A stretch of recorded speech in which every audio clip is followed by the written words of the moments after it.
sponsored by War Thunder. The most important part of every HOI4 game is the first 3 years. This is not just some saying, but I really mean that. You can put the best player in the world on a Germany that fucked up till 1939, and he won't be able to meaningfully recover the build as long as your enemies understand like literally anything about the game.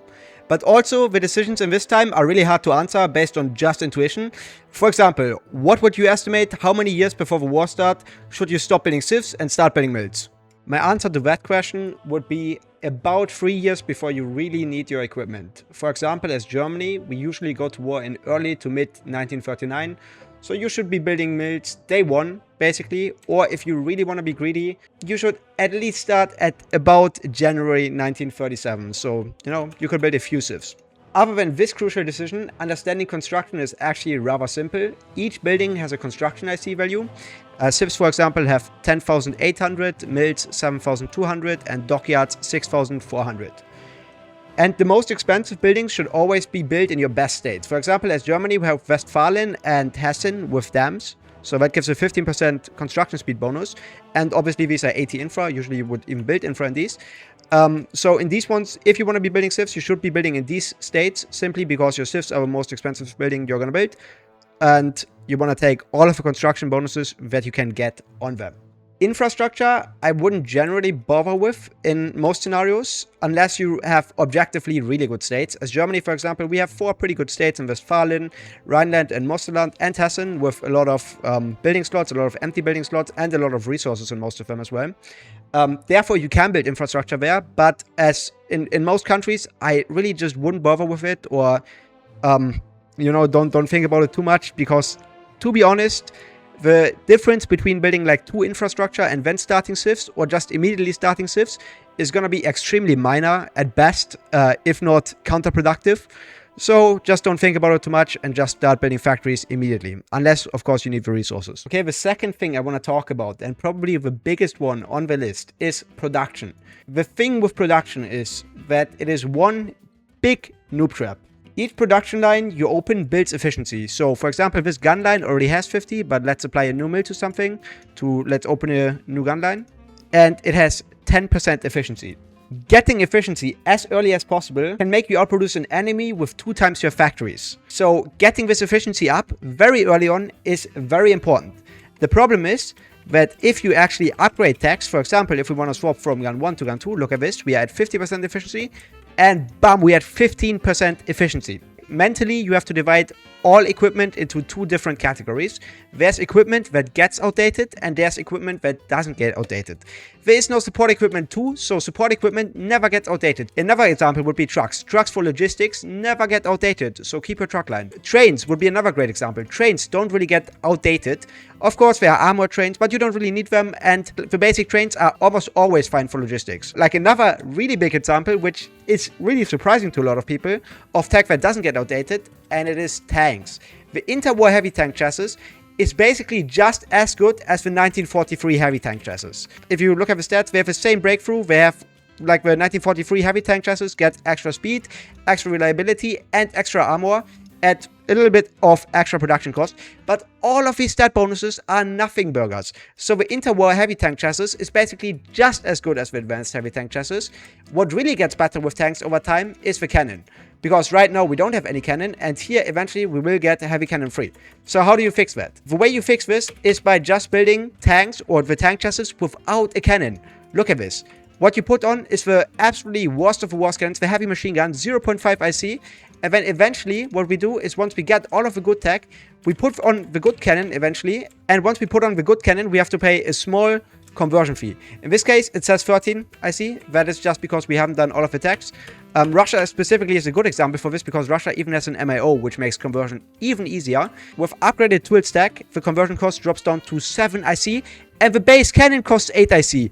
Like, what are we doing? This base cannon costs 0.5 IC, this one costs 8 IC, and we have to convert for 7.6 IC.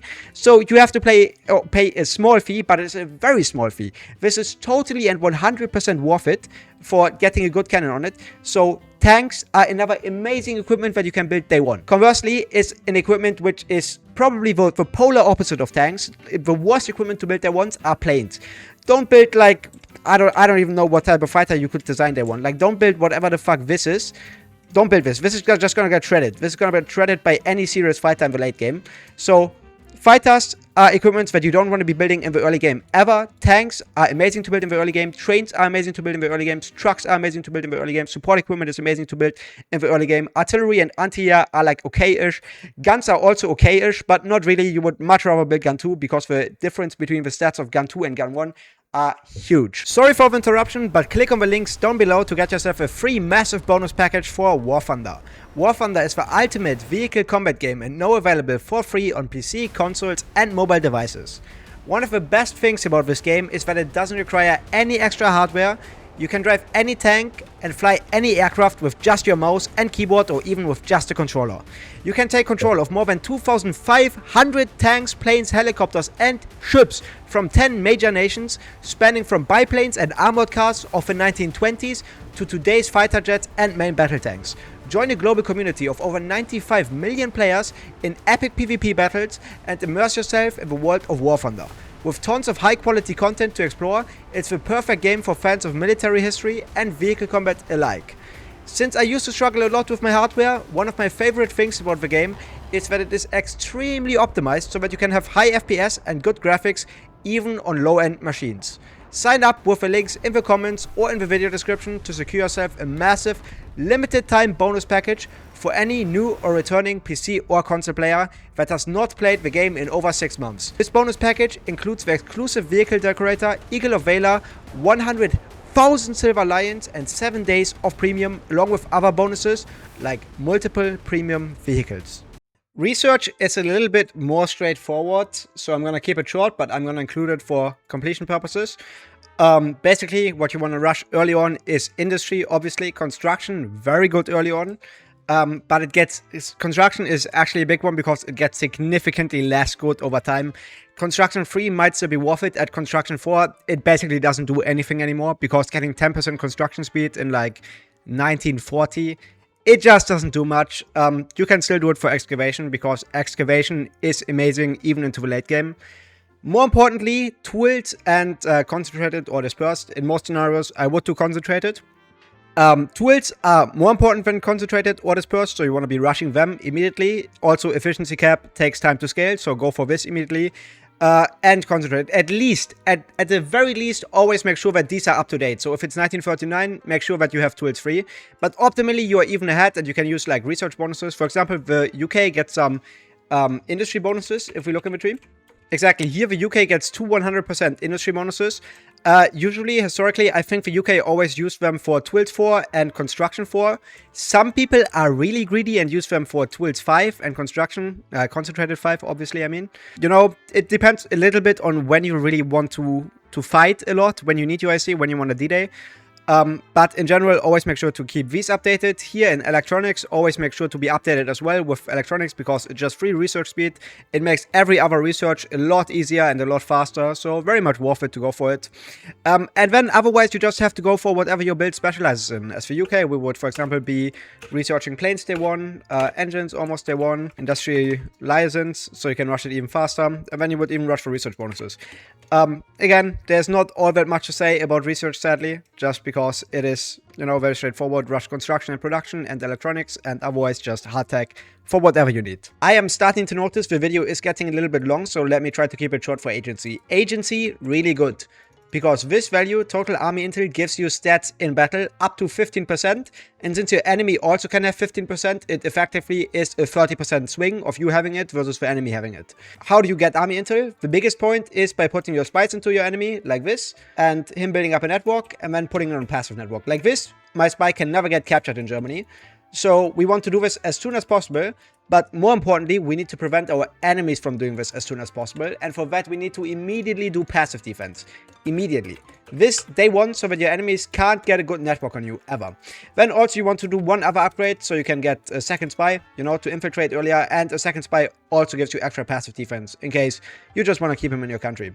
So agency has to be rushed early on. There are a few things, you know, which you have to otherwise do later. I made an agency guide. You want to later do army department, you want to decrypt your enemy and shit like that. But the important thing is day 1, rush for 2 spies and rush for a build-up network and for passive defense. Okay, let's next move on to PP clicks. Nowadays, it has changed quite a lot from how it used to be. No, that's actually not true. It has changed a little bit. The number one priority, in my opinion, by far nowadays, is get army XP. You need to be able to get doctrines as early as possible so that you can start grinding them. Otherwise, you will never have them ready by war. So this Chief of Army, basically always the first PP pick. Afterwards, it becomes a little bit more difficult and it depends on your situation. In most scenarios, I would favor to go for the Silent War course. Just because the PP gain obviously pays off, but it does take quite a bit of time to pay off. I think it pays off in like 2 years or something like that. Maybe someone has the exact math. I didn't do it for this video.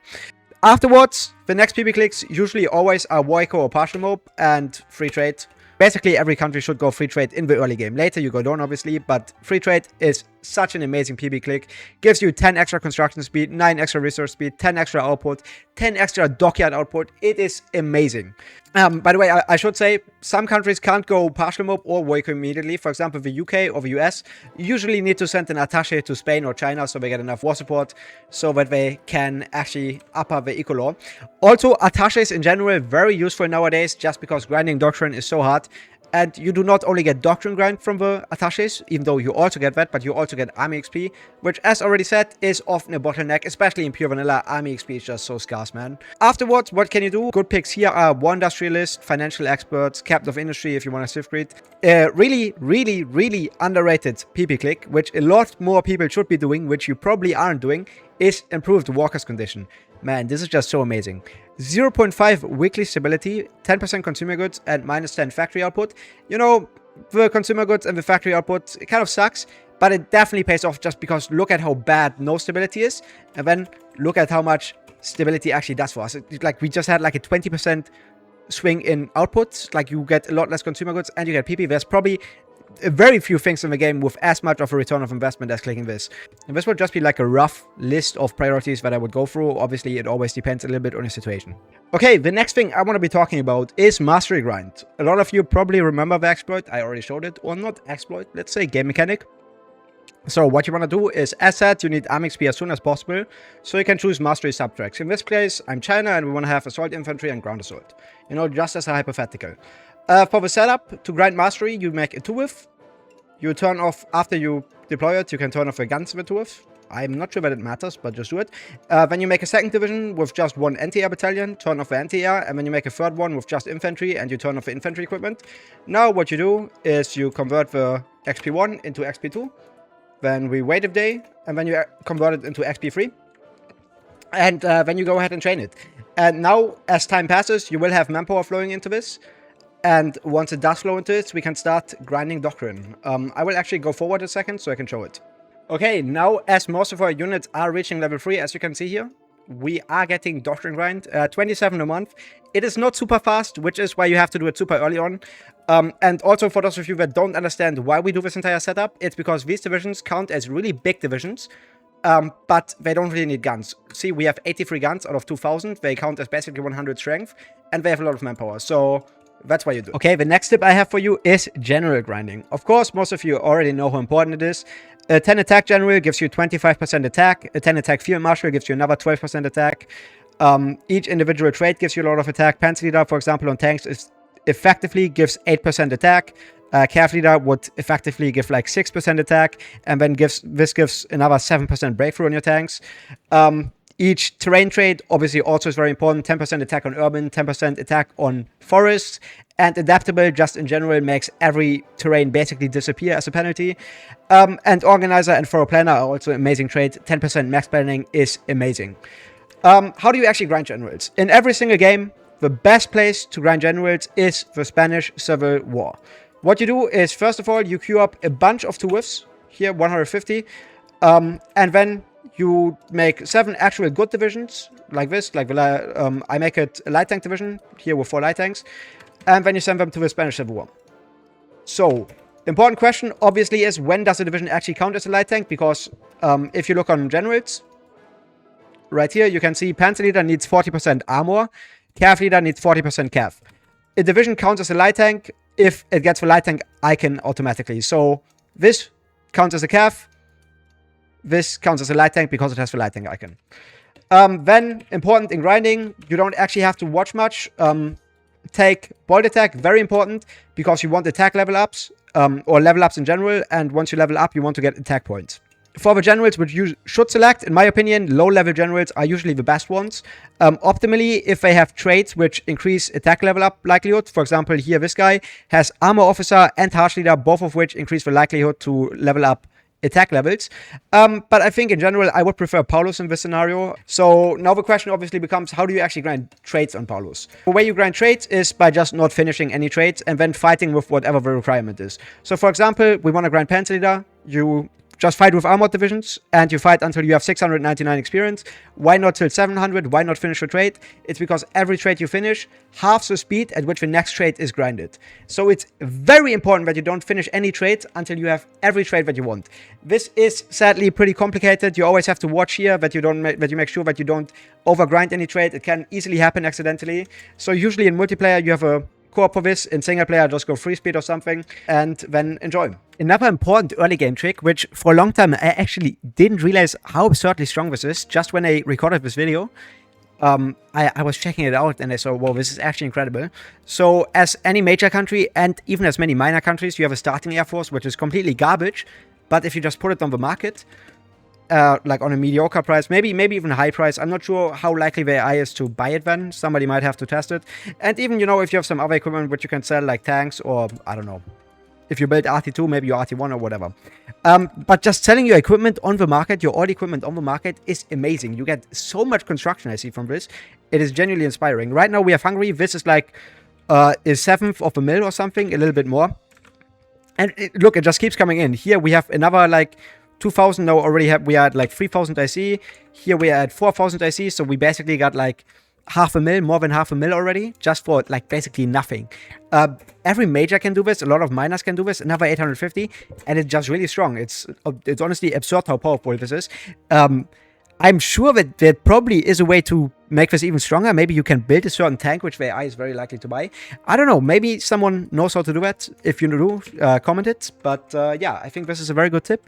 You should definitely take advantage of it. Okay, the next tip that I have is, I'm going to keep it very short because this won't be applicable in many scenarios. But as long as you play single player or ahistorical multiplayer or even roleplay games, one of the easiest ways to win the game is just expand early on, because early on, especially against majors, basically nobody can give resistance to you. You can build up compliance and just grab a lot of industry to become absurdly powerful. So just, you know, as Germany, for example, in pure vanilla, just go ahead and immediately justify in the Netherlands or justify in Poland. In vanilla or in single player vanilla, the allies won't guarantee any nation until you have 25% wall tension overall.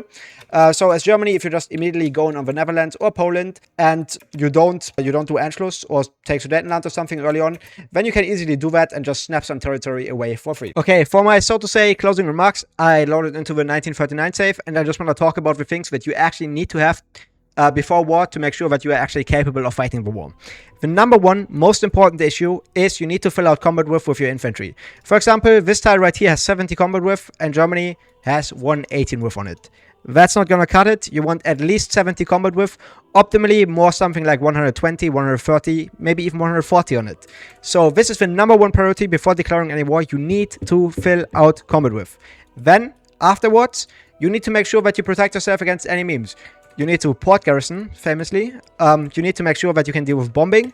You need to make sure that you can deal with enemy CAS. The way you do that is by building static AA, although dealing with bombing is a little bit difficult because bombing is absolutely busted.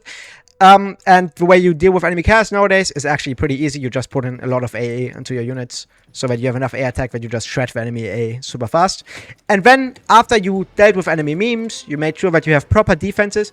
Only then do you make sure to get offensive things ready. Then you need your tanks ready. Then you need your special forces ready. Whatever it is that you want to attack with. Yeah, there's actually not much else to say for the end of this video. I hope you enjoyed the video. Leave a like and subscribe if you did. I know it's not my typical content, and maybe the structure of the video is a little bit bad. I don't know. Anyways, see you guys another day. Let me know what you think, and bye-bye. Thank you guys for watching, and a huge thank you to War Thunder for sponsoring this video. Remember to click the links in the description or comment section to secure yourself the limited time bonus package.